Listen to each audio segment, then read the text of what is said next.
I think one of the big differences this year is we're not going to be able to sneak up on anybody. Teams obviously saw what we accomplished last year, which was some pretty nice things. And one of the things I've been trying to emphasize with the guys is that it's not going to be easy, and you're going to have to really work hard to prove that we still belong in the playoffs and to prove that last year wasn't a fluke. So there's a lot of hard work still ahead.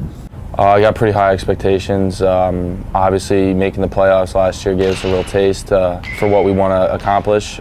So anything short of that, I think, would be a failure for our team. Our offense and defense returning players are biting at the bit to get back on the field and get back up to the playoffs and play for the NEC championship. I think we got a stronger pitching staff this year. Whether that's a strength yet or not, I don't know.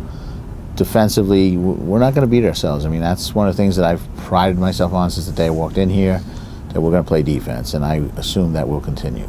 We have all of our outfielders back, and they were all great for us last year.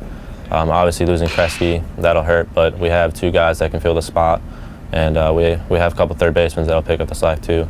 And obviously, McDonald and Anderson at first, they'll be solid over there. So overall, we'll be very sound defensively.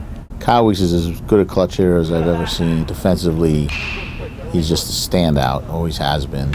Eric's hit some of the longest home runs I've ever seen. And when you have a season of 8 homers, 40 RBIs, and a 300 batting average, that's a pretty darn good year. I'd be more than happy to see him repeat that. And, you know, Snyder's my guy. I mean, I went to him to become the closer when he wasn't going to be. He was supposed to be a starting pitcher, and I went to him last year and said, I need you to do this. And hopefully, not too long into the season, he'll become the all-time save leader. I mean, the freshmen that came in, they've gelled with everybody on the team.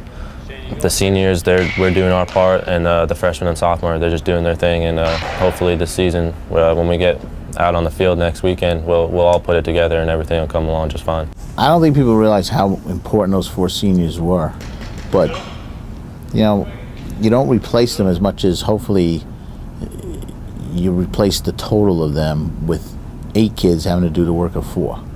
So hopefully that's the way we'll get it done. Obviously, after last year, definitely want to put up some good games against Monmouth, and I think that's the team that we'll look forward to playing this year, as well as Bryan and LAU and all the top teams that were picked in the poll. Once you become competitive in the league, which I feel you did become last year, the league games are what counts. The league games are what's going to get you to a playoff and get you to an NCAA tournament. The key is to use those non-conference games to develop and to work on what we need to work on so that when the league comes around, we're ready to roll.